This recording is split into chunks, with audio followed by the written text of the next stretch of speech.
Uh, I miss the old briefing room. Do you know, I think so too. It was Yeah, so short-lived. but people are asking awkward questions about how we financed it. So Well, we no, spent, no, no, no, no. Moving on, moving on, moving on. well, it wasn't so much that we spent a lot of money on it. It was just that a lot of money was spent on it. That's the correct answer. Yes. Yeah. Yes. Because Anyway, we are not spending money on it now, are no, we? no. No. So That if that anybody money asks, that money was just resting in my account. yeah, so we weren't, we aren't, No, no. are we? Um, We're not, are we? No, we're No. not. No, no. Anyway, moving on. Good evening, everybody. Welcome to Interesting Modelling Company midweek, the midweek one, which is actually Sunday part deux, because we've still got some items left over from Sunday we need to talk about. Plus, we have some updates, and we'll probably shoehorn a topic in for tonight. Not that we've thought of one as of yet. Well, we'll pick one up from the Hunting comments. Pick one up for the comments. So let's dive straight in there. He said, desperately trying to key things up here at the moment. Bear with me. So, shall we go on? You have a book update to talk about, haven't you? I do. I'm trying to find my script from Sunday to remind me what we were supposed to look at. I have it. This is how prepared I am. Yes, very quickly. The book is finished now. Design is finished. It's going to print tomorrow in the morning. And as I mentioned before, this book is printed to order. So I'm collating the final list now. And I've contacted pretty much everybody that reserves a copy of this. And I'm probably only going to print a handful over that, just in case any go missing. So if you do want a copy of this book and you haven't as yet ordered one or reserved one, now's the time really, if you want to do that, because I think what I'm going to do with this one is, unlike the Tornado book, which was kind of current with the release of the kit and all of that kind of thing, I think with this one is I'm going to do it and put it to one side and then kind of move on to the next. So I've got other ideas that I want to sort of do. I don't really want to be sort of keep returning back to this book. So I think if it doesn't get done now, it won't be reprinted until there's sufficient for me to think it's a good idea. So if you do want a copy of this book, I've put a link on my Facebook page. Go to the link. This will probably be, for the time being, the last chance that you get to get one of these, if you so desire. I'm not forcing anybody, but if you do want a copy of this, this is the way to do it, because I'm not printing to stock. There won't be any stock of this. It will only be printed to those that have actually said they want a copy or have paid for a copy, and that'll kind of be it. So that's it. That's my Starfire book.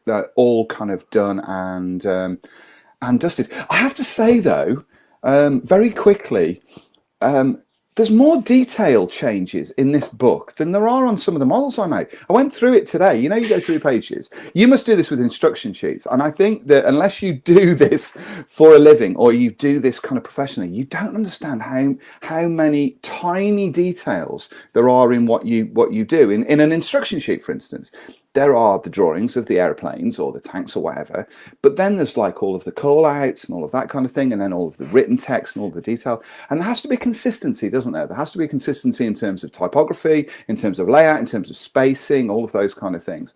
And I found that with today, I noticed things as I was designing it that were slightly shifted. Odd versions, slight changes in versions of specific text that I'd used. So I had to go through it kind of piecemeal, and I found myself changing tiny little things, which took an inordinate amount of time. So yes, so I'm glad it's done, and I can kind of move on from this pesky book that I've done and move on to other ideas, really. Well, but I'm very grateful to Chris Allion, who contacted me during the week to say that he came across an original boxing of an SG 72nd scale Starfighter, and he's going to send it to me. Thank you, Chris. Oh, there we go. Is it the Red Baron one? The red one? The red one. But yes, the red one. I shall find another scheme for it, but there's like a billion decals out there. If you were a decal designer, you could probably come up with something on a silhouette cutter or something like that for. I don't know. I like using other people's decals. Yeah, stickers. Mostly. We're going to come to some stickers later as part of our chitty chat, I think. Yeah. So yeah, please do. If you would like a copy, please get in touch with me. Like I say, it's done tomorrow. I'm kind of moving on from it, I think, and then move on to some armor. I've got some armor projects coming up, which is great. Well, you have, but you do also have another project that you're currently working on, which is, I'm just bringing it up on the screen here. Bear with me a second. And I know what it's going to do. And I knew it was going to do this. It doesn't like going to, it's the most bizarre thing. Right, we can see that now, can't we? We can. No, we can't. That's a very tidy list, I have to say. You know what? It's utterly bizarre why it does this. Let's try it again. You bring the images up, and instead of showing it in the proper view, it shows it in this annoying list view. Which, let's try it again. Share screen. This is all very professional, people. Trust me. We've been practicing this for days on end. There we go. That's more like it. Da, da, da. So you're back on the Picara, and I have. I've done some work on the Picara today. Yes. Yes. So basically, I did mention this the other night that I was slightly indifferent about some of the details within the cockpit. So what I've done is I've started to add some detail. But first of all, one of the things I needed to do was try and assess how much weight would go into the nose of this thing. Now you'll see in a later photograph that in the extreme nose there isn't really a lot of space. There's space behind the cockpit. But putting loads of weight behind the cockpit is not always getting the most out of the weights that you put into there because of the balance point on the undercarriage. Those are the weights. That is the sum total of the weight that I needed to put into the nose of this thing. I mean, it's just extraordinary how sort of tail heavy it is. So what I'm going to do is these are fishing weights. I bought them online for a few quid, and I'm going to mix them with 5-minute epoxy. I'll mix them all together so they're all gooed up, and then once the cockpit goes into place, and if John sort of scrolls through the pictures, you'll see how the cockpit fits into the side of the fuselage, and it'll give you an indication of how much sort of space how little space there is to actually put very things in. kind of little. I think there is a photograph of it with the cockpit in place. Sorry. You can kind of see it that one there. You can sort of see it's really underneath the cockpit. There's nothing in the extreme nose because of the gear bay and obviously the cockpit tub. So hopefully, with a bit of luck, I'll be able to stuff enough in there. The other thing I'll be able to do as well is once the undercarriage legs are built, I'll be able to set them in place. Not glue them in place, just set them in place, and then through there's a panel that goes behind the cockpit on the spine. If it needs any more, I'll just drop it into that hole and then just roll it forward until it properly kind of balances. But that is an awful lot of weight that's going to go into there. But like I say, I'll coat it all in 5-minute epoxy inside a shot glass so that it's all sticky, and then I'll pour the whole lot into place and then kind of hold it in. So that was my first port of call today. The second one was the seats. I did some work on the seats. You can see them here. Overall, the ejection seats in this kit are really nice. They go together well. They've got lots of little details and all of that sort of stuff. But they are missing a few things, like rails, for instance. There's no way the seat can leave the cockpit because there aren't any rails either side of the sort of the rear section of the seat. So all I've done here is I've used some evergreen U-shaped channeling and glued that into place, and then I've used a bit of kind of Francois techniques and also Chapin's techniques. I've put some little chips of plastic card over the seats just to bulk out the detail a little bit, and then all being well, once it's painted and I've added a bit of colour in and some straps and that kind of thing, they'll look nice and busy. Noticeably, as with the Harrier T2, T4, Alpha Jet and any other two-seat aircraft where the seats are behind each other, these seats are handed. They're not identical. The front seat has the canopy breakers above it, molded above it. So I'll try and make sure that I don't get those the wrong way round. I've also added a few little details inside and in and around the cockpit a little bit on the sill. I've added some locks onto one side of the sill. Also, you can see here I've added a few little plates underneath the feet of the pilots, that kind of thing, just to sort of bulk that out a little bit. Also, on one side, not that side, that's the sort of the right hand side. On the left hand wall, there are some ejector pin marks on between some of the ribs. So what I've done is I've just cut some little squares of plastic card and glued them over the top of that to make it look like they're just kind of structural members. But overall, you can see how detailed it is once everything kind of goes together. I think adding those little details made a difference. I think it was enough, and it was the work of 10 minutes, not even that. All I did was I just cut repeated sections. So I cut 4 rails, I cut a bunch of little squares, and I just glued them all together and had a few minutes gluing them in place. The other thing I'm going to add, I think I'll add oxygen hoses inside the cockpit as well. On the photographs I had, there were lamps inside the cockpit, which you normally get in these aircraft, with the sort of telephone cables coming out of the back of them, and also the oxygen hoses. And I couldn't quite work out where the hoses come from inside a Picara, because it seems to be detail running right along the top of the console. So what I'll probably do is fudge it slightly and have it coming out of the back wall on each side. It's actually on the right hand side, and it sort of flows in, but there are clips on each of the inner fuselage walls that hold the oxygen hoses. Once they're sort of disconnected, it clips onto the side. I just think it's quite a neat little detail. I think it'll add something inside the cockpit. And then I might finally just add a few little chips of plastic card here and there inside the canopy, just to sort of bulk that out, and sort of when it's open, it looks like it's a bit busier than it is. But overall, I think that's quite nice from the box. And that photograph, the previous photograph, it gives you an indication as well of the surface detail. You can see how much raised detail is on this model, and how much fun that's going to be to kind of bring all of that out. So it's raised paint now. Oh, incidentally, you can kind of see it if you look at the piece of tape that's over the top of the gun port. There's a combing over that in this kit is short shot. You can see it's damaged. Can you see that on the front edge of it? Yes, I can see it now. There it is there. Yeah, that's it. Yeah, it's got damage on it. So that was something I noticed today, and I thought, I wonder if that's like a cutout and everything.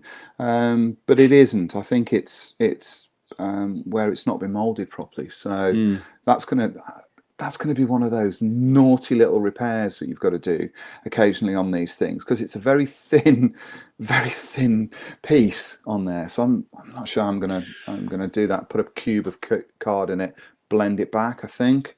Do you know what I do? Do you know what I do? Check to see if the canopy, make sure that what I'm about to suggest doesn't interfere with the canopy. But as you say about adding bits of plastic card just to bulk things out, I just add like 2 shims either side, literally kind of like, just some shims to hide that, and just make out it's part of the combing. I think that's not a bad idea, actually. It's just because it is very fragile. I think there might be, if I remember right, there might be a sort of like an ellipse of photo etch that goes over the front edge of it, so that might help blend it in as well. But everything else in this kit is perfectly molded. It's quite unusual. I don't recall seeing in another Kinetic kit where there has been sort of issues like this. But it is such a thin piece. You can see it. It is, if you can sort of see it on there, you can see the damaged part there. It might be where it's short shot then. Yeah, so that needs to be done before I can kind of finish painting this. But overall, the cockpit colour is really simple. It's just pale grey, and then it's just got some black consoles, black instrument panels. I'll just wash it, dry brush it, bring it all together. It shouldn't take very long. So hopefully, within the next day or so, the whole airframe, cockpit, and everything will be finished, and I can start to paint and weather this. Excellent. This thing. Yes. And as ever, big thank you to Jadlam for supplying the kit. They've actually got them now in stock. Yes, we will definitely be having a bit more progress on that now. So our thanks to them, and yes, we will be cracking along with that, because I'm looking forward to seeing. Having seen your F4B, I'm especially interested now to see what you're going to do with with this. I did say Also, I did suggest that I was going to Valindenize it, didn't I? And I was going to sort of go back and say, but I think I'm going to create. I don't know what I'm going to do with it. I'm going to create a slightly hybrid finish on it. Also, these Picaras seem to be pretty well kept as well. So it's not like they weren't really filthy. I'm going to sneeze. Excuse me. absolutely I get hay unbelievable. fever at this time of night. Unbelievable behaviour. So unprofessional. Unbelievable. Yeah, sorry about that. Anyway, I'll just go outside. Yeah, they weren't.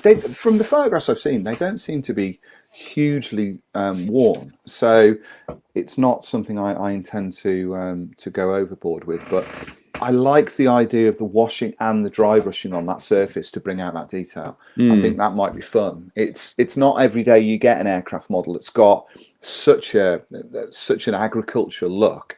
And I really do like the idea of doing that. So I think that's what I'm going to go for with this. But I am going to do the Argentinian one, as you might imagine.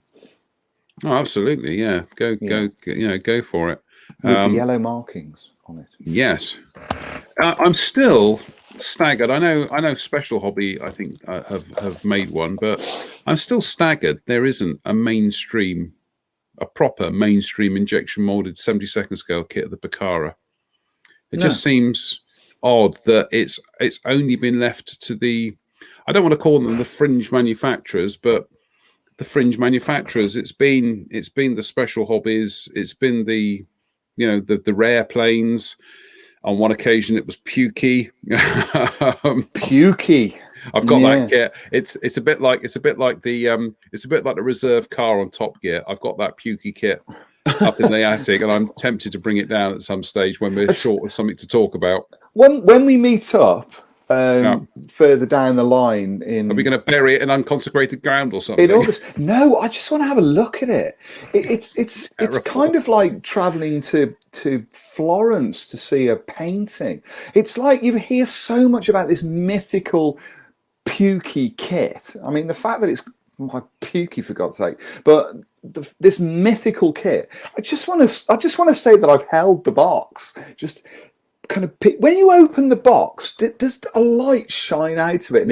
Because it's actually in a jiffy bag. Is it? Not even in a box. No, it's just a set of test moldings in a jiffy bag, and it's the best way of describing it is it's the Plan 9 from outer space of plastic kits. Whoa! Hold on, just go back a minute. Test moldings. They had test moldings of this kit. Yeah. And they went. That's good enough. Did nobody at any point go, those two fuselage halves are different sizes?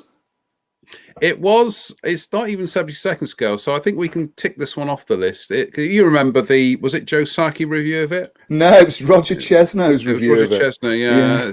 Anyway, but it was a noble effort, but yeah, but no. To kind of like to noble effort. Oh, that's so damning with faint praise. I love it. It was a noble effort. Well done. Everybody gets a prize. Yes. Here, have a tip. It's still quite staggering though that it has not been kitted by. You'd think Italeri would have done it years ago. It's one of those aircraft that you just think. I know we don't want to go down this road tonight because this is a topic of conversation for another time, but I am still quite staggered that in the list of kind of like, mainstream kit companies, we have not had a 72nd scale Picara. We've had them in other scales, you see. We haven't had a 72nd scale Picara. We've not had a 72nd scale U2R/TR1. No. Right, which is absolutely bizarre, and we've not had a mainstream 72nd scale kit of the AMX. No, absolutely not. And you would think the AMX. We mentioned this before, didn't we? The AMX must have been an absolute bolt-on for Italeri. How on earth they've gone through, skipped it. Yeah, there's nothing out there to compete. There's nothing to compete, and it's a part indigenous Italian, military aircraft project. It's got quite a few users and lots of color schemes, and it's an attractive little aeroplane. And it's extremely pretty as a jet, isn't it? I mean, it is one of those those aircraft. Yeah, it is extraordinary that we've got to that point where. But I guess there are still a fair few kind of famous aircraft as well that haven't been covered that often, if we think about it. I mean, Century Series is another one, other than the F-104, and I can't think of the F-100's been relatively well sorted. A huge number of kits of 105, 106, 102, 105, and 106. We've had odd kits of those, but not a huge number, given how many operators there were. Wind that back a second, because the F-100, really, in 72nd scale, you've got the ancient Hasegawa / Frog kit. Yep. And then it was Eshi. That's / Italeri now. That's it. That's pretty much been it. With the F-101, Matchbox. Hasegawa, Matchbox. Revell did one. Revell did that, but dead end. As you say, F-102, F-106. I think it was Meng who did both of them quite recently. I know they did one or the other. They did the 102, didn't they? And then and that's another Hasegawa release. So that's just two kits. Meng's was their own kit. Yeah. Sorry. I should reword that. Meng's out, and then there was the Hasegawa kit. Yeah, then there was the Hasegawa kit. Yeah. And the 106, and then I think did Trumpeter do one in 72nd scale? I can't remember. But I mean, these are aeroplanes that had a huge number of operators, and yet they've not been tackled elsewhere. I mean, I hate to sort of jump in on the idea of this, but you would think the F-100 would be an absolute stick-on for Airfix in 72nd scale, given how many operators it had. I mean, there's a huge number of operators for that aircraft. Well, certainly colour schemes. You would think that would be something that they would do, given that they're doing sort of other Sabre variants currently, as we'll come to. But you see, we come back to the fact that there is a reason why they've chosen Sabre variants, is because what Air Force flew them, didn't they? So I think that's the mighty a big boys in blue. Yeah, that's a big factor.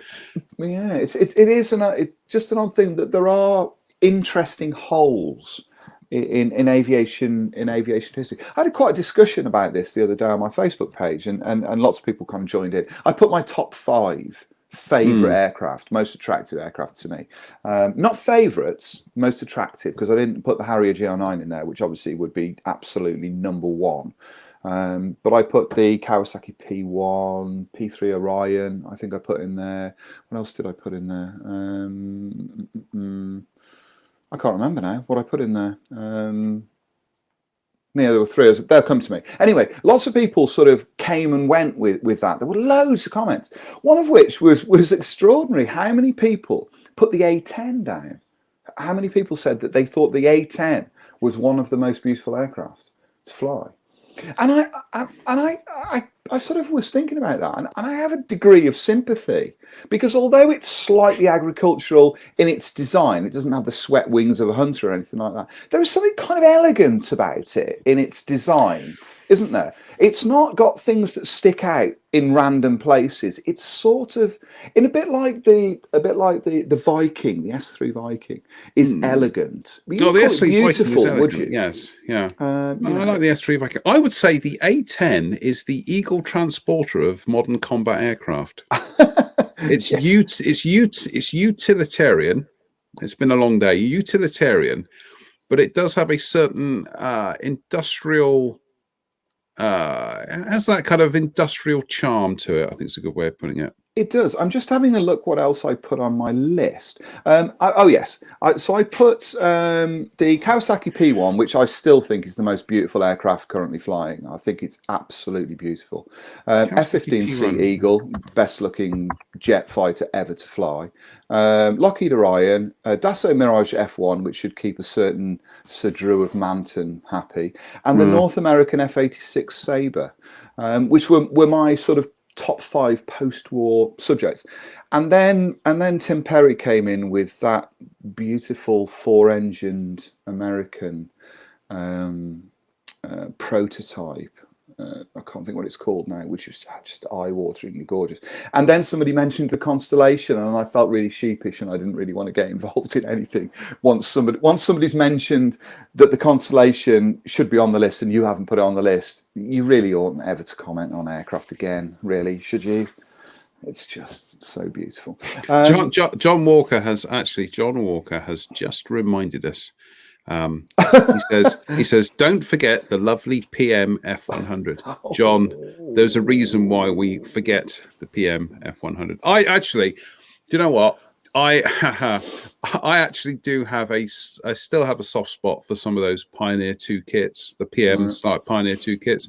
They did that Yak, was it a Yak 1 or a Yak 3? I can't remember. It was one of their first kits. It fit where it touched, but I just have a soft spot for it. I'd love to have another go at it and try and third time round actually make something decent of it. But was it them that did the twin-engined, not the Cessna, the C? Is it the C-45 or something? The Expediter. The Expediter, yeah. Did they do that? They did that, yeah. Yeah, because I think I built one of those. That's a workmanlike little kit, and their Sea Furies were okay-ish. They were welcome. Let's put it that way. At a time they did when an you couldn't... F5 as well, I seem to recall. Yeah, we've just seen the F100. Let's best not get involved too much in the idea we're of the into, F5. We're into Starfix territory here. Well, I have been having fun today because I was having built one of these plastic soldier company SDKFZs, and I built this one as the 263 because I wanted to do something a bit different to start off with. I'm actually going to build all 3 variants because they are remarkably different. Absolutely no issues with this whatsoever. Everything clicks together, perfectly. It's yes, if you were of a mind to do some refinements, if you wanted to kind of, if you didn't want to go down the route of building the Dragon one, yes, you could do something with the aerials and replace them or thin them down on the mast and everything. I'm just building these straight out of the box just to show what the kits are like, but also just as test beds for weathering ideas and whatnot. But I think that was about an hour's work ultimately. Even though there's a short amount of parts, it's just when I say clean up, we're not talking about horrendous levels of cleanup. We're just talking about dealing with sprue tags and mold part lines. It's elemental modeling stuff, but I will get round to giving that a coat of. I will give it a coat of primer, and then I might actually do it in a DAC scheme. Might even do it in a desert scheme. The only thing I really have a bit of a problem with at the moment is actually I haven't got any appropriate markings for it. I know Plastic Soldier Company do little decal sheets, but they don't actually illustrate them on the website, which is a bit of a kind of like a stumbling block, because if I could see what they were, I'd probably order some sheets and things. I thought I had a sheet somewhere of just generic German crosses and Africa core markings and things like that, but I can't find anything. If anybody out there knows of a generic sheet of that, shout please, because but absolutely, really simple thing to build, and I like the detail on it. I think that's going to come up really well once you start putting washes on it and streaking and speckling and all these other effects. I think you are going to be hard pressed to know that this is actually a kind of simplified curbside model, really. I've just noticed that I've made a horrible gaffe, and that is I've managed to the armor plate here, I've actually glued it on the inside of the lip rather than the outside of the lip. However, there is a way we can get around that, and it is Cover it in mud. Cover it in mud. Yeah, exactly. You'll find nobody in within these parts throwing brickbats at people that do things like that. I'm pretty sure, especially not me after the month I've just had. So, no filling or anything on that. That's exactly it. You just glued it together and that's together. it. Yeah, it's it's. Yeah, I honestly, obviously they're not, they are not equivalent to Dragon kits. They do not have that same level of detail and finesse. They don't need to. These are for war gamers. Yeah. But I think there is that nice crossover thing where if you're somebody like me who just wants to try out some ideas or just wants to something relatively inexpensive to try techniques on that you're going to use, further down the line, or even just clear a bit of the old modeler's block. Yeah. I think they're fabulous. I really have been taken with them. Just take yourself back to, you're a 10-year-old and today you're a 10-year-old and you get given one of those kits that's got 3 of those little vehicles in for 20 quid and you glue them together over a week and paint them. I can't, that would just be fabulous. I mean, when you think of putting, going back, I remember getting excited about buying the old Airfix Panther, which gives you an idea of what we expected back then. So the idea that you can get one of these that's got 3 of those kits in the box, and they end up looking like that, I really think that's great because they work out about 20 quid, don't they? We kind of mentioned. It's 20 quid for 3 models. So. And the sort of possibilities from them are endless. I think obviously for war gamers, they have a solidity that goes with the need for war gamers, but I don't think that they are in any way overtly simplified simply because it's for a gaming scenario rather than display purposes. But you're right, there's enough there that you could get kind of excited about the idea and just sort of sit and listen to the football and put something together for an hour and just kind of paint it. I love the idea of that, and I'm very impressed. I was very impressed when you mentioned it the other night, and in fact after the show I kind of sat watching a bit of TV and obviously not particularly kind of closely, but I was sort of on my phone and I was looking at going through what they do and what's available from them and all that, and it's quite a big range. There's a lot of stuff in there. I tell you what, they have one of the ones that I would like to visit at some stage in the future, and they do some Steyr command cars. And they look really, really nice. And I know as a kid, because I did like kind of like the soft skin vehicles, because you got to remember, late 1970s when I was like massively into small scale armor. What did we have? Airfix and Matchbox, Eshi if you could find it, Fujimi incredibly hard to find. Yeah. Likewise Nitto. So that was pretty much your market out there. So if you wanted German soft skin vehicles, what did you have? You just had Opel Blitzers, and that was it. There was nothing. Opel Blitzers, Kugelwagens, and Schwimmwagens. That was it. So to have something like one of those little Steyr command cars, I'd have exploded as a kid. That would have been so exciting. Yeah. In fact, I was rooting right. I seem to have lost an Airfix Dakota in my loft that I've promised for Brett, and I can't find the damn thing anywhere. And I know I've got it, and I've been through all these boxes. Anyway, I was going through some boxes yesterday and just sort of rooting around, which is a really bad idea when you've got work to do. Going up into the loft when you've got work to do and rooting through boxes, very bad idea. And I would not recommend it to anybody that doesn't want to lose at least half a day going, hoo, I'd forgotten I got this. But I found 2 or 3 old Matchbox kits, Chaffee, the Stuart, and a Sherman Firefly as well, while I was up there in slightly crushed boxes. You don't need them. You don't need them. I would give them away to somebody, some deserving cause. Yeah? Do you know anybody? I will certainly bear that in mind, because you are more than welcome to them. I'm sure I'm not going to get around to doing anything with it. But I was going through sort of bits and pieces and everything, and looking at those and remembering building them when we were kids. Because our modelling career is pretty much, we probably covered most of the same kind of ground, I would imagine. Well, So it would have been what was available in the shops it sort of would have during been, those yeah. years. Yes. Yeah, and it would have been, and I've sort of I've talked about this recently and everything, and I like the idea that people can still get excited about those kits that are coming out and everything, and as wonderful and great as it is to have a state-of-the-art 48 scale Phantom drop onto your desk and get to build that and get to assess it. We get to build those kind of kits. We need to remember that there are others out there who aren't as fortunate as us, that want smaller, simpler kits to build, don't have the same amount of time, certainly don't have the same amount of money, and certainly don't have the same facilities that we do to be able to do stuff like we do in our studios or whatever.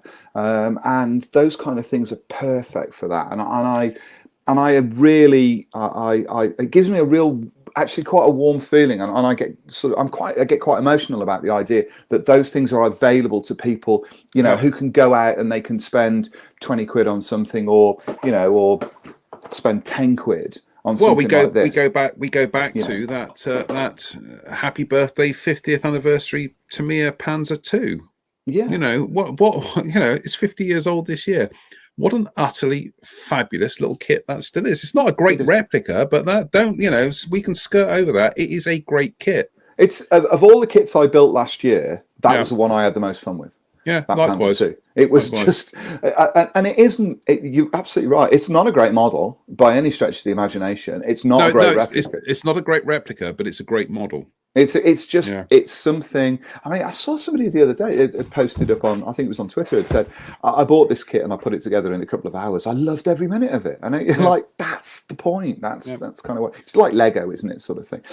Just quickly, Chris Buchholz has given me the information I want. Yeah, the XF-12 Rainbow. I think that aircraft was called XF-12 Rainbow. Hang on, if you Google it, I'm sure that you'll be able to find a photograph of this XF-12 Rainbow. I'm sure that's what Tim Perry posted a photograph of. Oh goodness me! Oh dear! Oh dear! Oh, it looks like looks like a little baby Brabazon. Isn't it pretty though? Look at the shape of it. It is so beautiful. XF-12 as well, which makes you assume that they saw it as some sort of fighter with the F part. Otherwise it would have been XB, or I don't know what. But it is so pretty. Can we put that picture up? I'm just trying to grab some pictures of the XF-12 Rainbow. Bear with me a second. Up above the streets and houses. It is a bit like a baby Brabazon. You're right. Yeah, there we go. Share screen. Oh, I'll get better at this at some stage. Here we go. Bing. There we go. Yeah, it's like a little baby. Little baby. At it. Every single thing on it is streamlined. It's just glorious. We need a kit of that as well. In 72nd and 48th, please. I would imagine it's fairly sizable in 48th, though.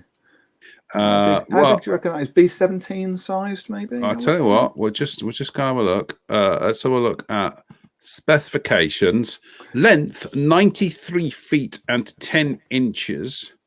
Wingspan 129 feet 2 inches.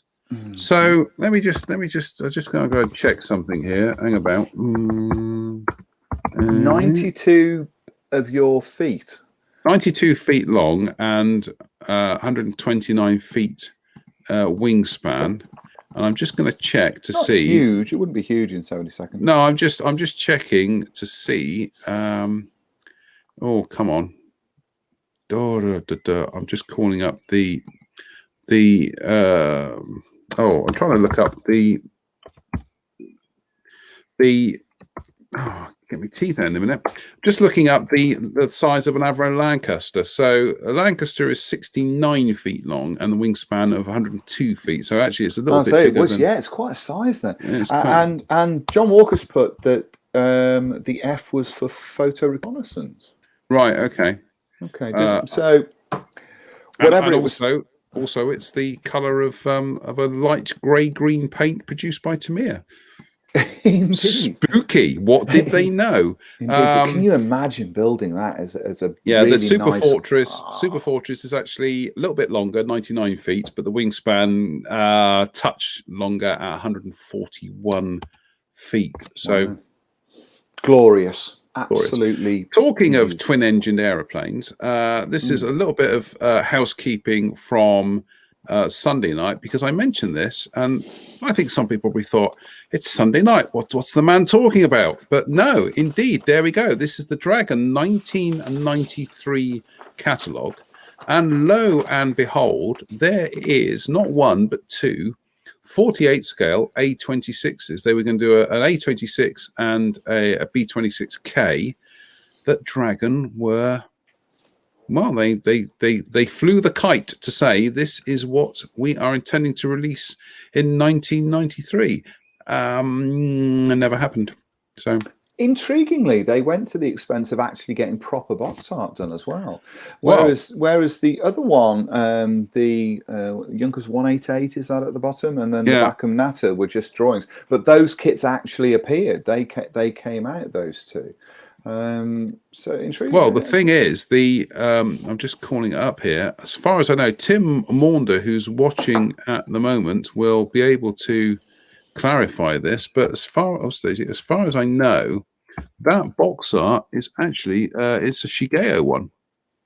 That is our man Shigeo. Yes. Yeah. So he drew that or painted that rather. That's interesting that they went to that expense, and yet the kit never appeared. I wonder how. It'd be interesting to know how far down the line that development went, as to whether they'd drawn it up, whether they'd started tooling it, and what the decision was that caused them to backtrack on the idea of that, because you would think that would have been popular. Although I guess, how many years ago did you say that was? This is the 1993 catalogue, so this would have been 1992, at around the same time that Monogram released their A26, which I remember buying in the Bath Model Centre Christmas 1992 for the princely sum of £19.99. Yeah, that's interesting. So I wonder if they thought, well, if Monogram are producing it, they're a sort of bigger brand. Dragon hadn't really sort of become what they were about to become within the next 5-10 years. I mean, on a similar vein, there was if you remember, back in about 3 years later, 1996, Accurate Miniatures put in one of their catalogues that they were going to do Bristol Beaufighters in 48 scale. It was like 3 kits of a Bristol Beaufighter, and then, excuse me, I need a bit of the old hot drink here. And then within weeks, it felt like weeks, Tamiya announced they were doing a 48 scale Beaufighter. Their Beaufighter came out very early 1997. But for some reason, it's just one of those bizarre kind of like modeler things that suddenly got accepted as fact, and people were repeating it. People were saying, Tamiya saw that Accurate Miniatures were doing Beaufighters, so they decided to do one, and they just decided to spoil the party, and and this and that. Truth is, if you look at the timeline, when Accurate Miniatures announced their Beaufighters, Tamiya probably just finished assembling test shots of theirs. It's the Tamiya one would have started probably at least 12 months prior to that. It was already in the loop. It was just an unfortunate bit of time. But there are still people who are convinced that Tamiya saw that and thought, we'll get them. We'll release our kit first. So they saw that Accurate Miniatures were doing a kit late autumn 1996, and then managed to get a kit out by March 1997. There was a similar conversation about the F-14 Tomcat, if you remember, that Tamiya were about to release an F-14 Tomcat because AMK were doing one, and they wanted to jump on that. And the fact of the matter is, and this bears repeating, and we talked about it at considerable length, I think you may remember. I don't recall a single occasion where Tamiya have been reactionary to anybody else's kit, ever. No. Ever. No. And the other thing about Tamiya is that, or Tamiya, how you want to pronounce it, Tamiya, their so secretive anyway that whenever they announce a kit, whenever they say, oh, the F4 Phantom, for instance, is a very good example of that. When they announce an F4 Phantom, you can guarantee that the box art, the decals, the instructions, the plastic parts, all of the tooling are all complete and ready to rock, and they're ready to go. Because they announced that F4 Phantom a month or so ago, give or take, 2 months ago. The test shots were in people's hands. Full spec kit was in my hands. The kit will be released next month. In June. They're complete. They're not going, oh well, we quite fancy doing this, and we might do it in 2024 or something. They don't react to anything. They're so self-contained. And that they just do their own thing. They play their own furrow. And that Beaufighter story gained so many legs. It was like a modelling millipede. It was so leggy. It just honestly, it just like I say, if you looked at the timeline, what they absolutely busted the gut to get a kit out in 5 months. No, really. And you even had people I even remember reading assessments where they said, yes, this kit has been rushed out. That's why there's not a lot of interior detail in it. No, that's just how they go about this. We'll possibly talk about this later with one of the Airfix kits that we've got as well. I'll tell you something about the because we've got a couple of still got some stuff from Sunday to talk about. The thing that always impressed me about the Tamiya Beaufighter when it came out, I know people will say, well, it was under detailed and it was lacking this, it was lacking that. Yeah, but when it came out in 1997, it was 15 quid. Right? It's not much more now, is it? No, but it was a 48 scale Beaufighter in a sea of nothing, and it was 15 quid. It was under detailed. There are a few inaccuracies. I didn't care. It was a 48 scale Beaufighter. Thank you, Tamiya. So shamefully, I've still never owned one. No, I've never built one. And I've never built one. But I would love to build one though. I think I need to sort that out at some point, because it is a great kit, isn't it? It is really, really nice. But it was just preposterous nonsense. And if anybody tells you that that was the case, just tell them they're talking rubbish. They're talking rubbish. I really had to backtrack there in my own head. I'm constantly thinking 3 or 4 words ahead, and I suddenly ran the risk of becoming Ian Dunt then for a little minute, and I just thought, yes, tell them it's rubbish. It's rubbish. Right, we're going to rattle through a couple of quick things here of some stuff that we were going to talk about on Sunday night, and it's 2 Zvezda items. And what we have here is they've done a reissue of this is essentially the Dragon BRDM 2, and this kit was originally released by Dragon actually 30 years ago. I think this was 1991. Goodness me. And there is the old Dragon boxing of it. What we were just saying just now, actually, about different kits for different kind of stratas of the market. This thing is not complicated. In fact, this thing, some people will argue this kit is simplified and under detailed. I would actually say, oh well, it's a good beginner's kit. Then it's something you could build, and build over a weekend and be ready for paint. Start it Saturday morning, be ready for paint Sunday night, if that. It's still rather cleanly molded. There's little bits of flash just in the corners of the runners, but nothing nothing substantial. There's some nice detail touches on it, but as I say, this is a 30-year-old kit. You get a one-piece floor pan and and chassis and everything. It's also rather curious that it's got the Zvezda stamp on it. So whether they've actually now acquired the molds, full time, or whether they've this is the weird thing, is they polybagged them, but they've got their stamp on it. Airfix did the same with the Max kits in the 1970s. I don't know how they do these things, but hey ho. Rubber tires, and if we just like I say, there's some nice detail touches on it. It's not going to win any awards for being state of the art, because it's not. It's 30 years old.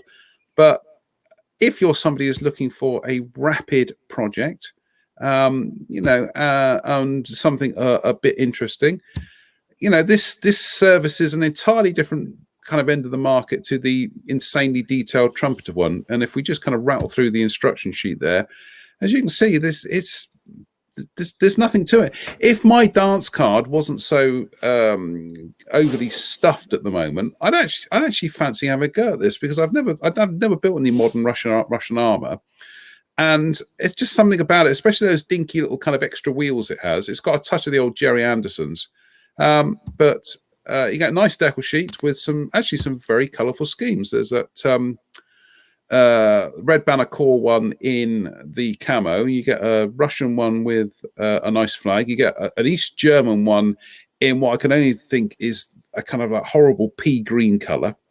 A Czech one, and then just a couple of Polish ones. So there are enough colour schemes there to suit all tastes, skill levels, and palettes.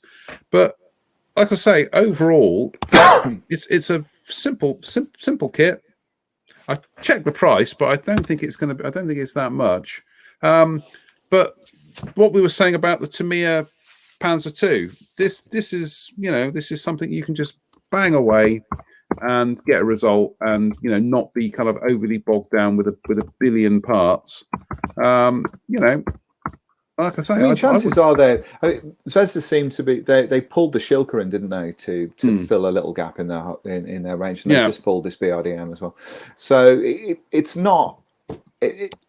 These kits are not pulling up trees. They were pretty basic when they came out. They're pretty basic now. They have been replaced. There are much better kits out there, but there are much more complicated kits out there. But I still think that these sort of fill a hole, really. Again, going back to the price point, complexity, and all of that kind of thing. Not everybody wants to, not everybody is going to go out and want to put a 450 part BRDM kit together. They want something that's a bit more simple, and this was born out today by a conversation that took place on Twitter, and it was an armor modeler who fancied having a go at an aircraft, and he posted up there, "I've never built an aircraft, where should I start?" And oddly, or coincidentally, I suggested the Tamiya Beaufighter. I said, if you want a kit that's that's big, it's easy to handle, goes together, clicks together really easily, go and buy the Beaufighter. What they're only about 20 quid now, aren't they? 22 quid or something like that. They're not much more than that.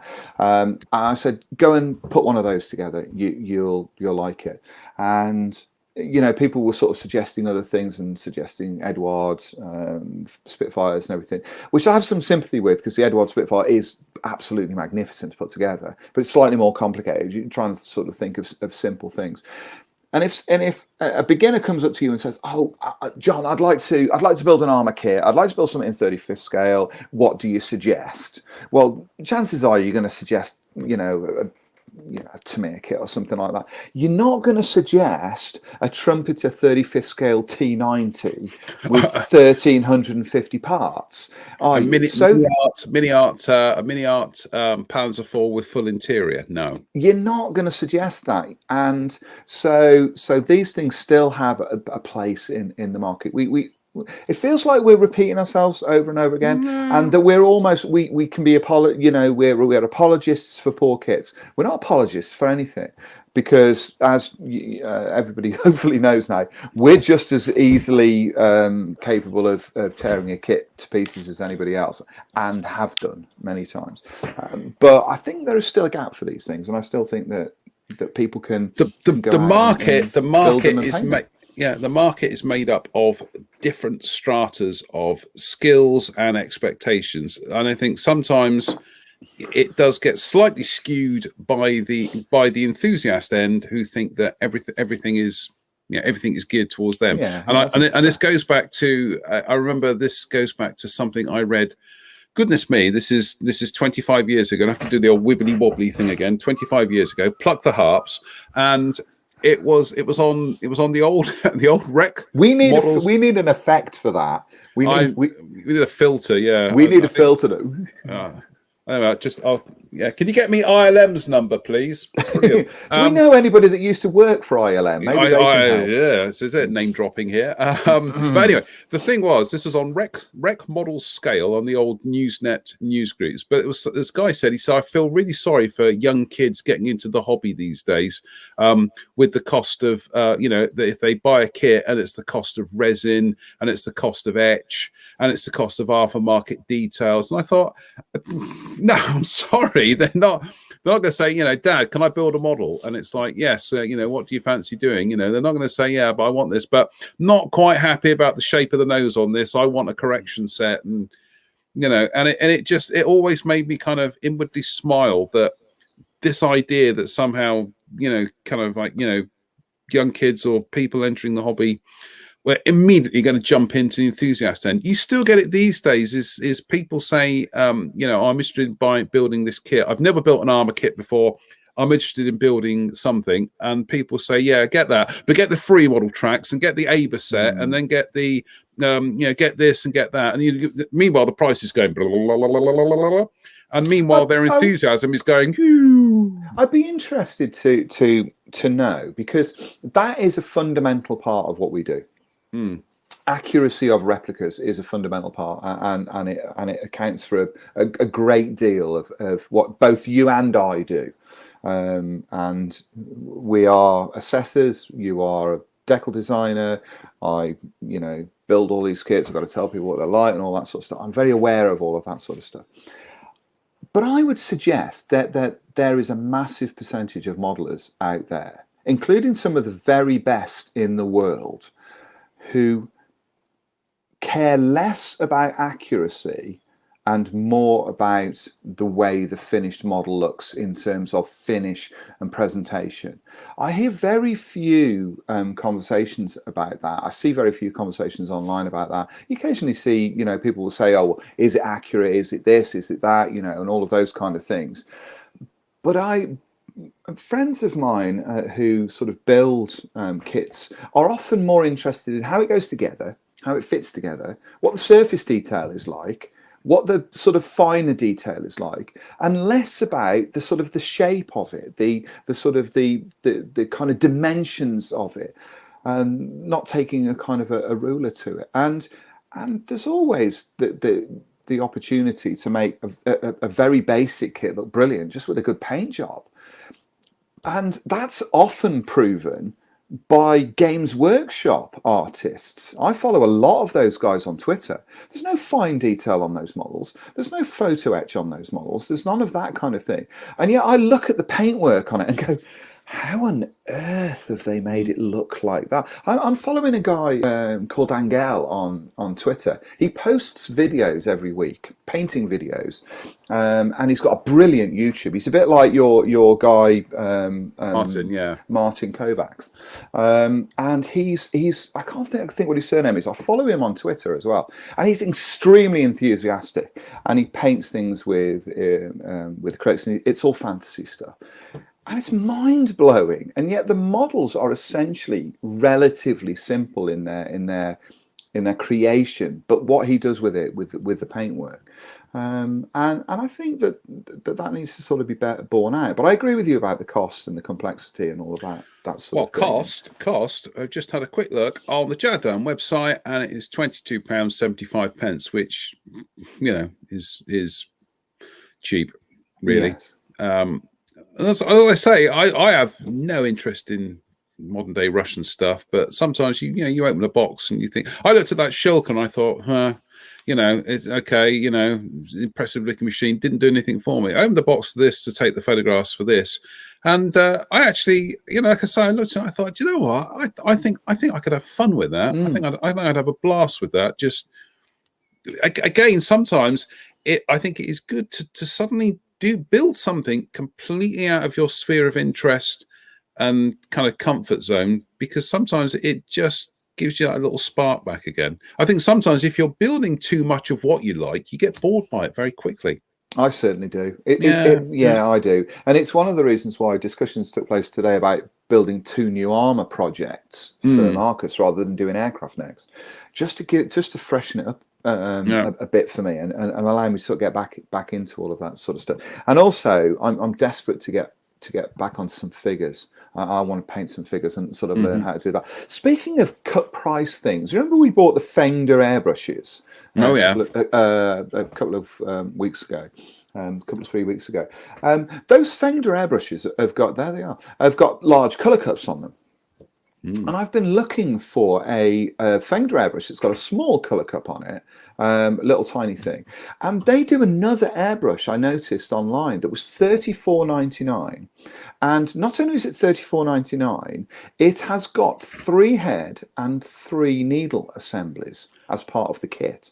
And you get 3 separate colour cups in it. I think it's $34.99. I noticed, and I had a look at it, and I sort of checked the reviews and thought, that's quite interesting. Now, normally I would be like, that doesn't look great, 34 quid. That's an awful, But we've got the Fender airbrushes in our hands, so we've seen what they're like, and we've had a play with them to see how they are. I'll send you the link. See what you think. I'm thinking of ordering one and having a look. I wonder whether or not whether you'd be sort of interested in doing. Always interested in always and then we can maybe compare notes and then we can give it to everybody that's watching about this, because what I'd done is Drew had put up a link to the Gunsanyo, that 0.18 airbrush that he's just bought.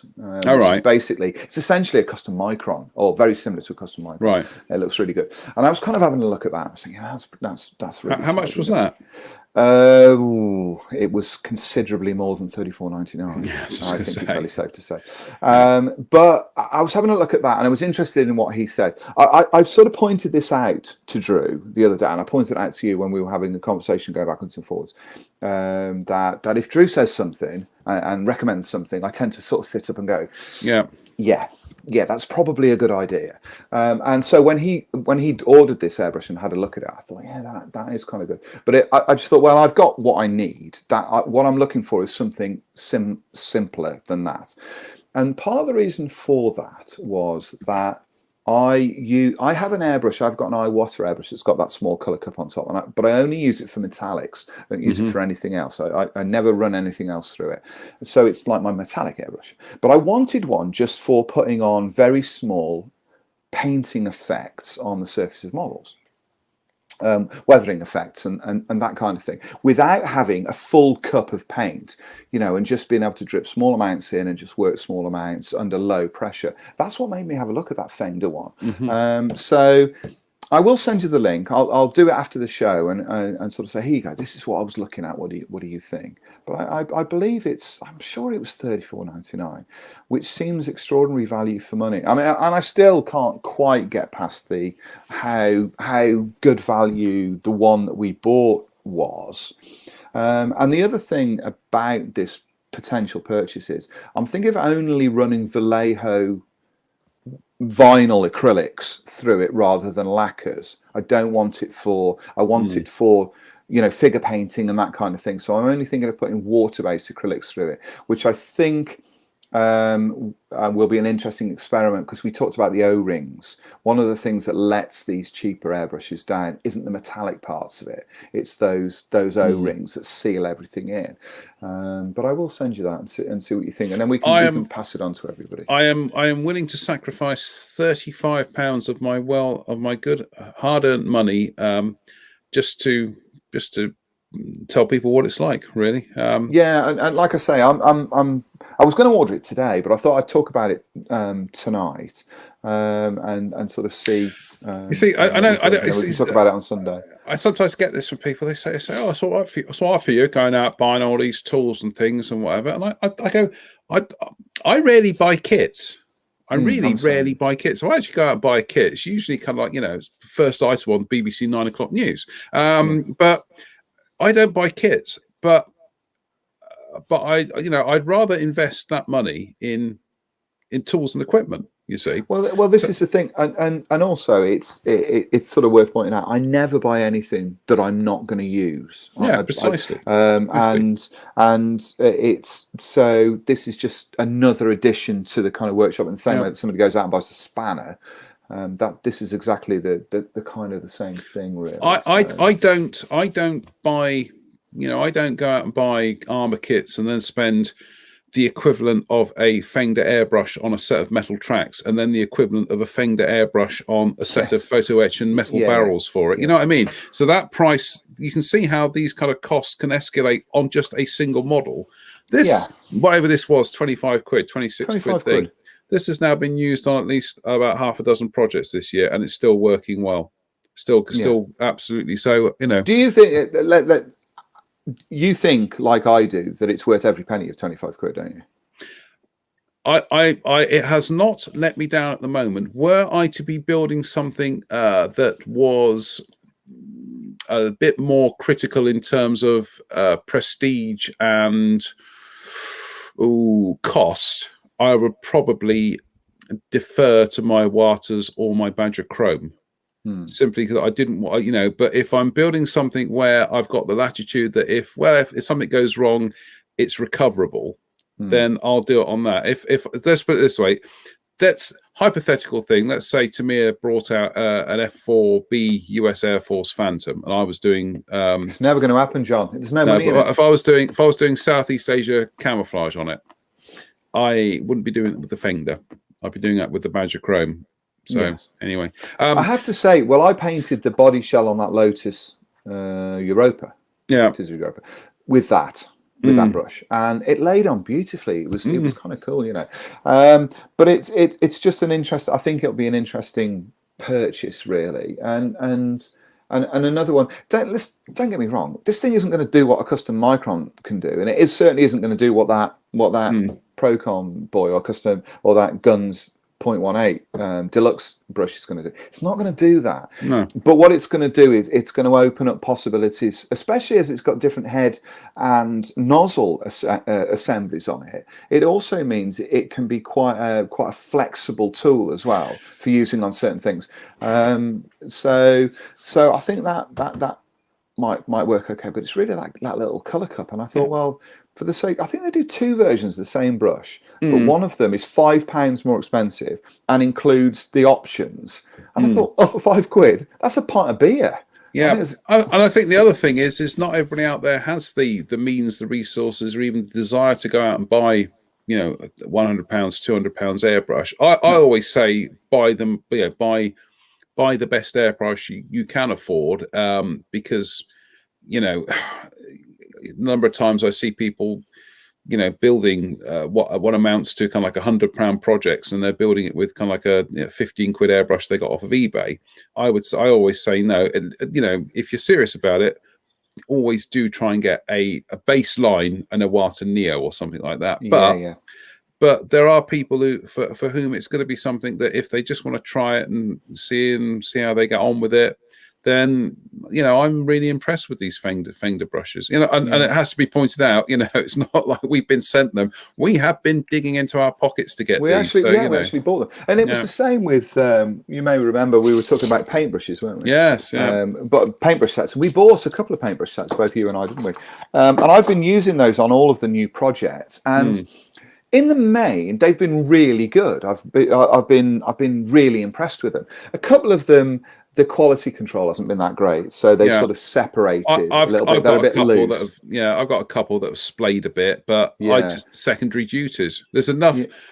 Here we have live from the workshop. Here we have my my upcycled West Somerset Railway mug that I kept. But you can see there's my Amazon ones that they were £10-11. I think so, and I bought the same set, didn't I? So they are really, really quite impressive brushes. They're great, aren't they? I've been using them for figure painting, and I'm expecting any minute now they're going to go. Well, they don't. They carry on working fine. So. And I have to say as well, it has become a slight addiction that I keep going onto online sites and checking out paintbrush sets and thinking, oh, that's about £8. That's not too bad. I get another set of those and all of that kind of thing. So I've actually bought more paintbrushes than I bought anything else recently, just to sort of have them. But these were my favourite. These big flatties. These are super soft, and I think they cost about. There was about 6 or 8 of them in the set, and they were £14 or something. So they're sort of big dry brushing brushes. But it's that kind of thing, and that's one of the things that I think is good about a page like this, a broadcast like this, is if we can offer people the cut price things that we know work, because we're not going to go out and spend 10 quid on something and just say, yeah, it's great, go out and spend 10 quid. If it's rubbish, we'll say, yeah, we spent 10 quid, it was garbage, we threw it in the bin. But if we can help out, saving people money and get them usable tools, like that big, did you buy a big roll of that masking tape that I bought? No, because I then opened up a box and discovered that I had about a gazillion rolls of Tamiya tape, and I thought, don't need it. Do you know, I actually bought a roll of Tamiya tape the other day. Oh, really? I'd run out of the 18mm one, and I actually bought one. Look. I need to have a word with Andy. Shall we? Right, we've literally got about 15 minutes of the show left tonight, and we have one more. Well, I've got one more kit to talk about. You have an important new kit release to talk about, so we will rattle on very, very quickly. This is another one of Sunday night's ones that we never got around to talking about, so we're talking about tonight. This is another one of the Zvezda snap fit kits. This is the SU. I keep saying SU122. I've actually got the SU100 here, which I've built, and the T34 from the same range, which is just about to be built. Now I've got the SU100, so there's a lot of common parts in these. The idea is that you can build these without using glue. I've actually tried that on. I tried that on the Elephant initially, and it can be done.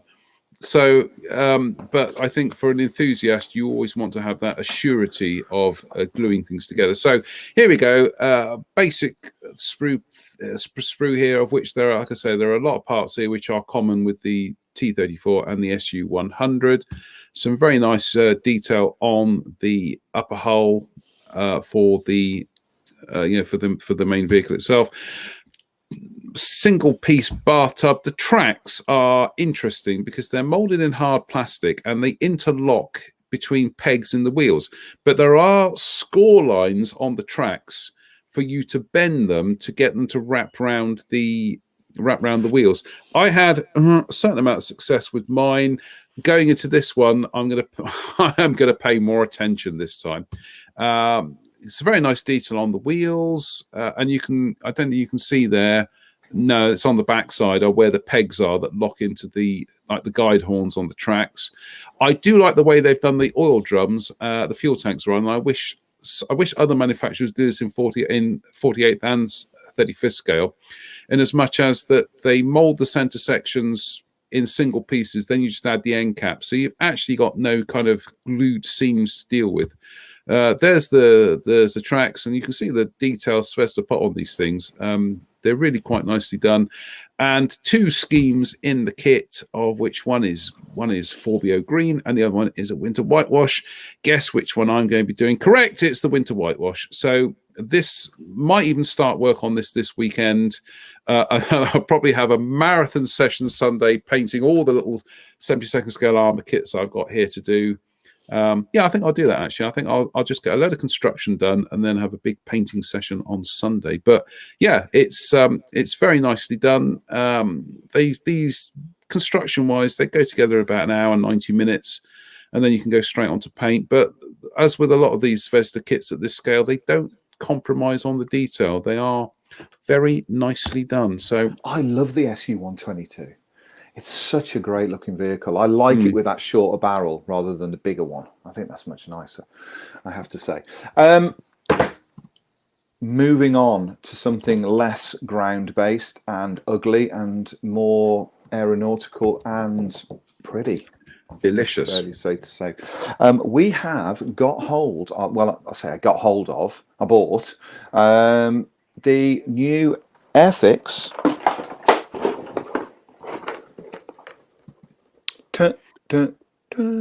F-84 Sabre, or Canadair Sabre Mark IV, we should say. Canadair Sabre Mark IV. It's only arrived today, so I haven't had a huge kind of look at this thing.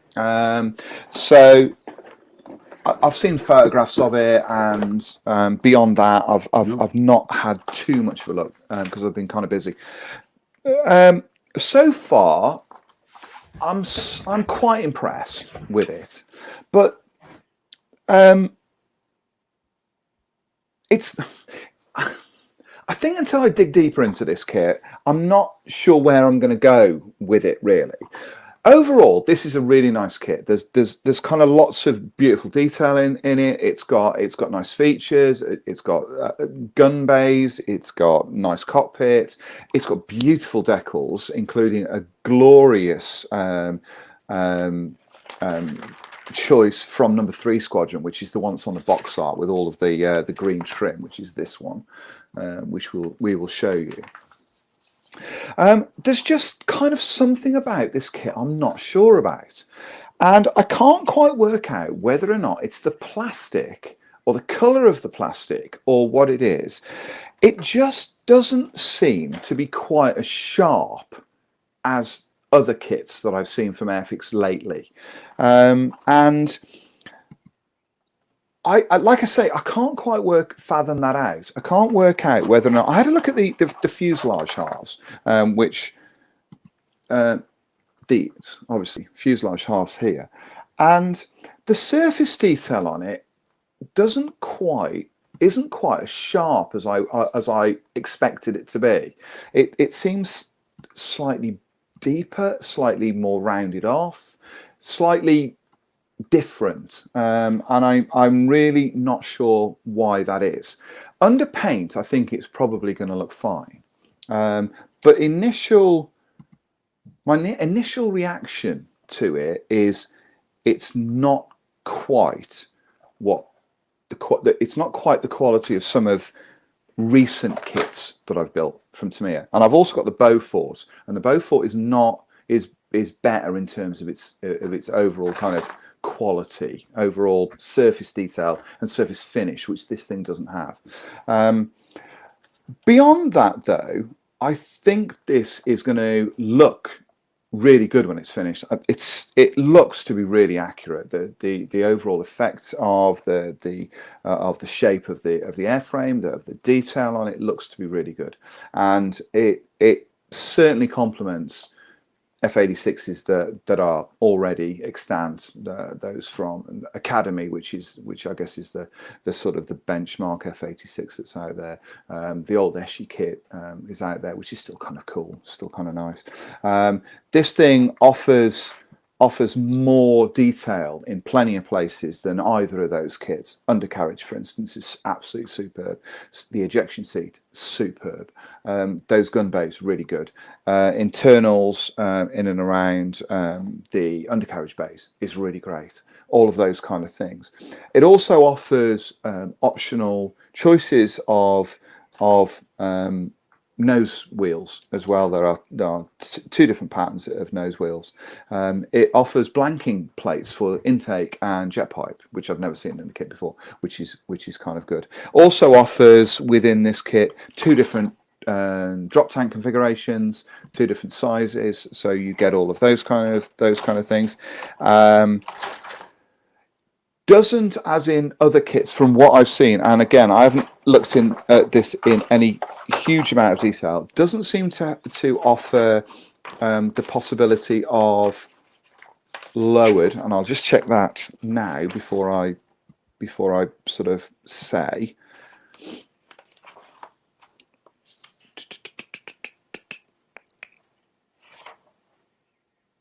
No, there are no possibilities for deflected control surfaces on this, which is kind of unusual. A lot of previous Airfix kits have had those where they've been separate parts, so you can have them in slightly deflected positions. This one certainly doesn't do that. But above and beyond that, I think it will build up into a very impressive replica of such a beautiful aircraft in a very nice colour scheme. It's just that odd way it looks in the box. It's just the way that the plastic looks. There's something about it. It just doesn't feel as sharp. And I think this is going to be built by me. I bought this to build it, so I will be working on this over the next sort of few weeks. So I'll give you a more in-depth appraisal of this kit, and I think it will be an appraisal because sort of my slight apprehensions to begin with, and they are only slight, but my apprehensions to begin with, I think will be sort of dismissed slightly. But I thought it was worth kind of pointing that out. I've seen one of these built up, and it did ring some slight alarm bells in terms of that surface detail. But I will have a look at this in more detail and hopefully put this thing together over the next few weeks, and then let you know what it kind of looks like. Overall, then, I think this is a really kind of, I think at the moment it's a solid 8 out of 10 kit, and I think people will definitely be impressed by it when they get it. I think that's kind of where we are with it, really. 8 out of 10. Those are the decals that come with it. The main choice is really beautiful with that green trim, which sort of flies in the face of something I said 2 weeks ago, because normally I hate anything that's trimmed in green, and I will avoid it like the plague. I really don't like green trimmed anythings, but I think I will do that one because it does look pretty. And what did I say to you the other week? I said, what's my favourite Harrier squadron? 3 Squadron. You did say, you said 3 Squadron, yeah. And I actually went and had a look at a photograph of a 3 Squadron Harrier, and I thought, well, it's quite a nice marking, actually, come to think of it. But I think that will look well. The other one from Jiva is pretty plain, isn't it? But I guess it's a reasonably important squadron. There's bound to be other sheets of decals that come out for these things, and I have yet to look into Canadian possibilities for this as well, because of course, being a Canadair aircraft, you will be able to do a Canadian version from this if you can work out which version you're building, whether it has slatted wings or whether it has hard wings or whether it has 6.3 wingtips or whether it has. It's an absolute minefield dealing with F-86s and their wings. So there it is, the Canadair Sabre F4. This was kit I bought, so it's not coming for review. It was one I bought last week, and it's kind of come in. And I also bought the Bristol Beaufort as well, which both Drew and I will be announcing as a kind of a group kind of challenge. We're going to we're not sure how this is going to work yet, but we're both going to build the model. And we're going to chart it. I think we're not going to do what me and John normally do, which is hide away from each other for 10 days, calling each other names behind our hands. We're going to go away and we're going to decide what we're going to do with it. We've already decided which colour scheme each of us are going to do, and then how we approach it, and we'll chart it online so you'll be able to see what it all looks like. But I have to say that Beaufort is. You've got one, haven't you? You have one. No, I've only got test shots. I haven't got production yet. I have to say, I really like the Beaufort. It's really nice. And Matt did a lot of work on that.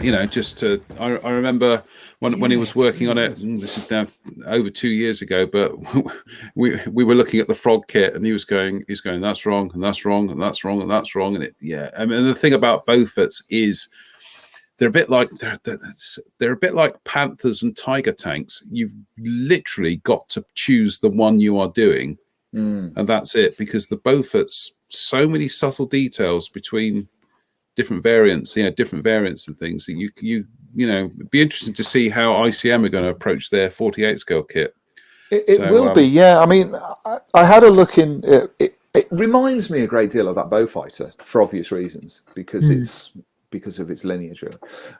But I had a look inside it, and it's really well detailed for a kit of that size, and for an aeroplane of that size. It's got a lot of detail in it, and it's beautifully molded as well. And I like the detail right across the board. Again, like I said, it reminds me so much of that Beaufighter, which I really loved. I really enjoyed building that thing. And there is a lot of internal detail in it. There's a lot of engine detail, all of those kind of things.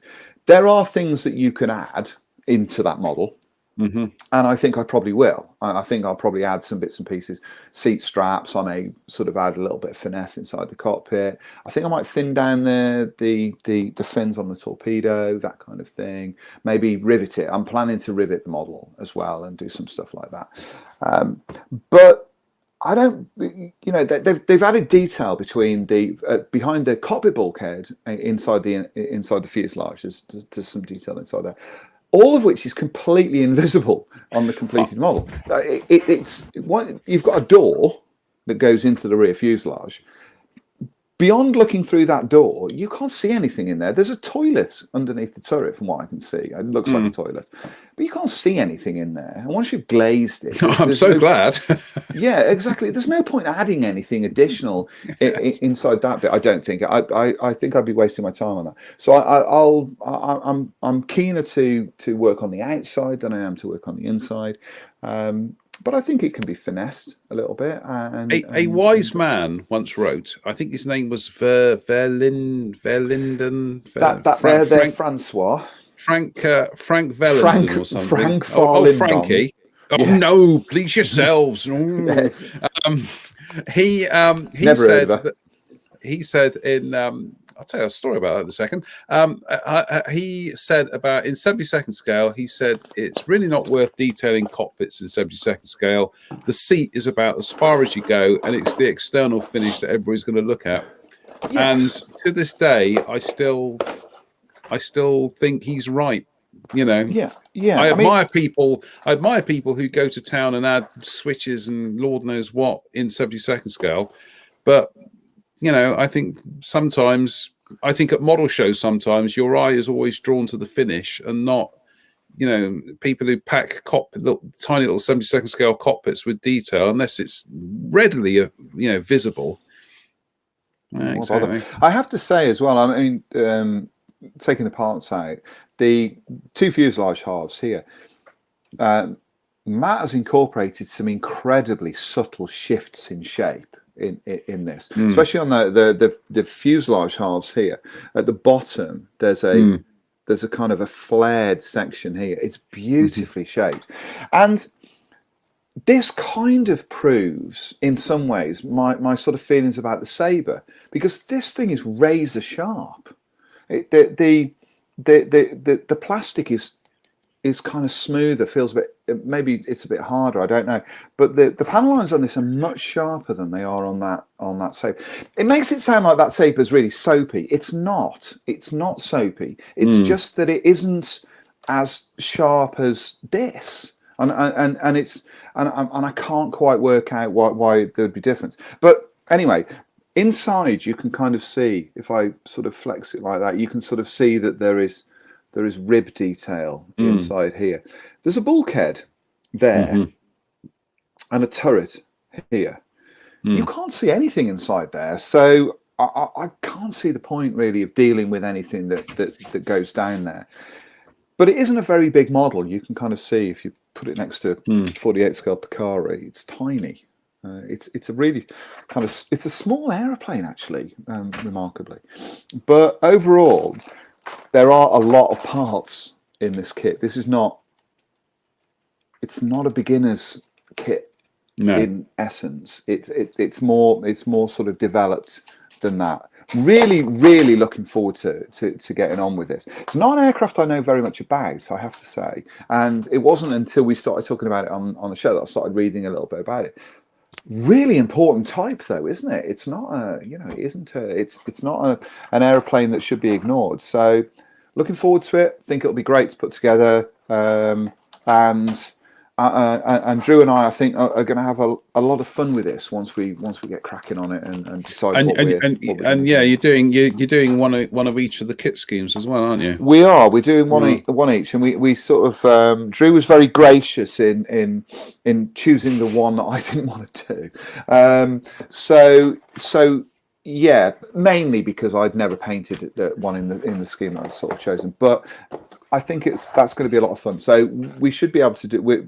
it's probably going to start within the sort of 2 weeks from now. I think is where we're sort of looking with all of this, and then we can deal with it and start working on it. And I think we're doing it over a fortnight rather than doing it over the 10 days that you and I now studiously avoid with all of the challenges that we're supposed to have done and conspicuously haven't. Well, it's like I say, our dance cards tend to be packed with things that need to be built rather than things that we would like to build. So, hey ho. I still think, though, just quickly, I still think that you and I spoke to Elizabeth about this, I still think you and I should do a weekend one. Yeah, I agree. A weekend one. Yeah, absolutely. Saturday morning till Sunday night. Yeah. And we could do little drop-in videos and stuff. I need a clear weekend where I'm not, frankly, faffing around in the garden. Well, today, because I've got a bit of time off, and because it was absolutely pelting down with rain here today, I did have like a couple of hours in the workshop. But even though I couldn't do anything else today, I just wasn't in a workshop-y kind of frame of mind. I've had a taste of doing other things at the moment, so spending time in the workshop just feels a bit kind of like meh. Yeah. But it'll come back. Periodically we all go through this, so it will come back. Indeed. Before we shoot and scoot, because you've no doubt got other things to do, including eat, presumably. Essentially. Johan Olivier asked a question earlier on, and he said, please help, when is real sable brushes necessary and when will synthetics do? The simple answer and personal answer from me is I don't use sable brushes ever. No, I can't. I don't. I owned once in a blue moon a couple of Series 7 brushes, which are almost eye-watering expensive, and I know the top painters use those.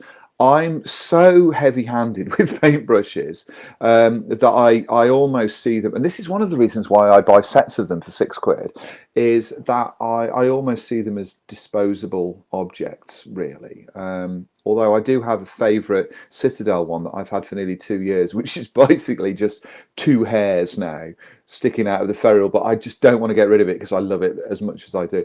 But all of the brushes that I use tend to be synthetics or mixed synthetic and kind of squirrel hair or something like that. You know, that kind of soft hair. But you and I both use synthetics, don't we? You don't tend to use. You're going to tell me that you've got an entire collection worth $46 grand of Series 7 I'm not. paintbrushes. I obviously, obviously, being somebody who cares about the animals,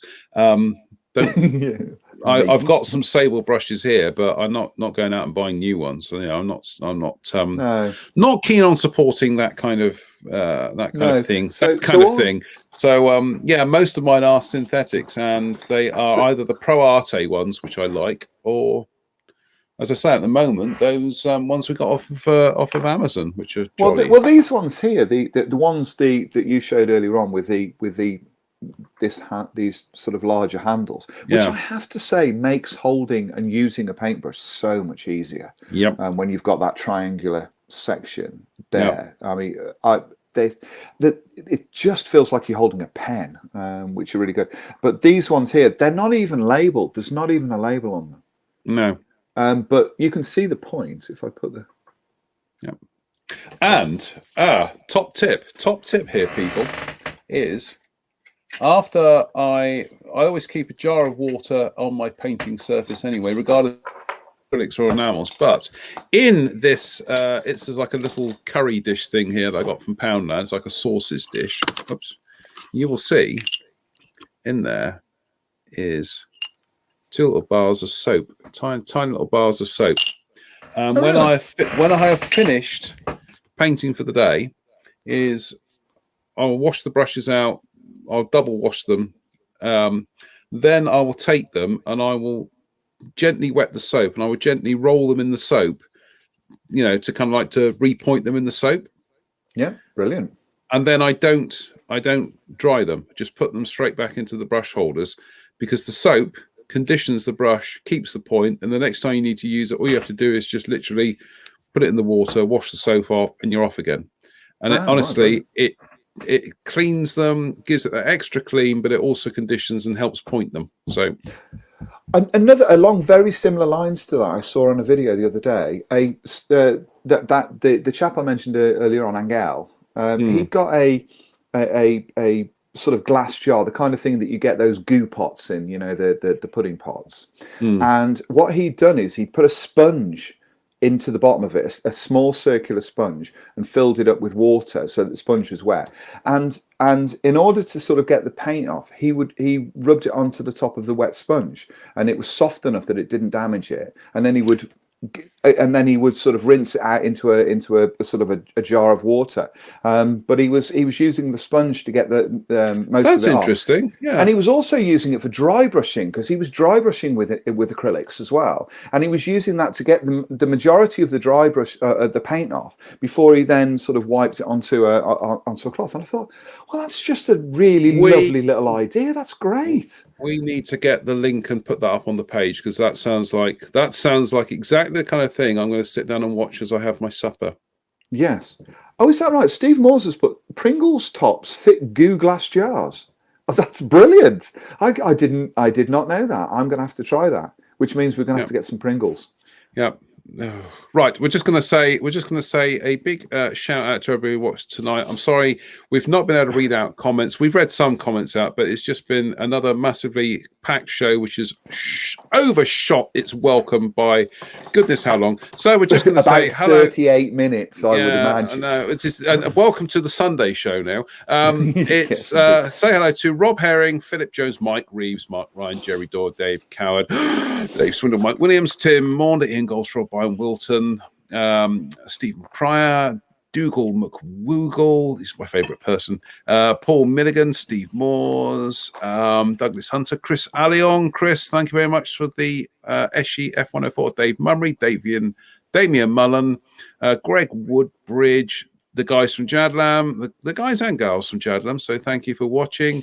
Johan Olivier, the actor, Johan Vifretti, always acting up. I know. I got his name wrong, so I'm never going to live that down. Christopher Joseph Buchholz. Hello, Chris. We'll get you back on the show very, very soon, because you are an absolute delight. He's not. He's dreadful. And Stephen Pryor. Probably said Stephen Pryor again. Roger Watson. John Walker. Hello, John. John always sends me Tunnocks biscuits at Christmas. He's a lovely chap.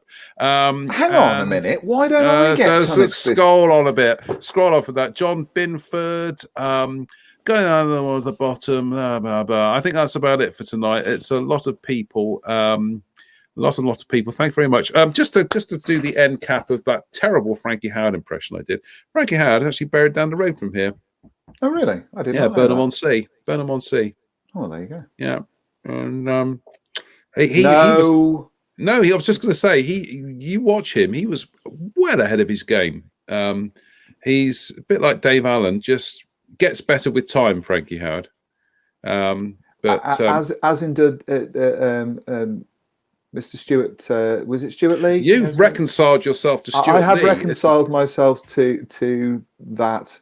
Yes, as we were doing before we came on. Probably completely inappropriate. Absolutely. That we should discuss. Yes, people coming over here. Stuart Lee is I adore Stuart Lee. I adore Stuart Lee, and I'll tell you who is also a big Stuart Lee fan. Actually, his near namesake, Mr. Geddy Lee. Oh, Geddy Lee's a big Stuart Lee fan. In fact, it was because of that Stuart Lee created his alter ego comedy character, Bacon Face Smith. And Bacon Face Smith was this Canadian stand-up, this long-lost Canadian stand-up comic who performed with bits of bacon taped to his face, wearing a ski mask and a Rush T-shirt. Oh, really? Lovely. Yes, Bacon Face Smith is brilliant. Yes. But anyway, on that note, we'll try and post up the links to that Citadel, that Games Workshop that Spencer was talking about. And we will also be doing updates and things, and we'll be back Sunday. So we do apologize for shooting tonight. But as I say, we were trying to cram half of another show and stuff tonight and things and stuff. So anyway, just remains to say thank you. Bless you all for turning up tonight. I know some of you watch this show religiously, as as a penance. But we do thank you for watching tonight, and we'll be back Sunday with the news show. And there's news. There's new stuff has been announced this week, and we're all kind of like, goodness me. Have we got any mini art this week? I felt like we let everybody down. Yeah, we've got some mini art. We've got some mini art for Sunday. Yeah, we have. Yeah, might even wear my mini art t-shirt on Sunday just to be all kind of like. Good man. I know, absolutely. So it just remains to say thank you very much. Stay safe, stay out of trouble. We'll see you Sunday. It's good night from me. It's good night from him. Good night. Good night.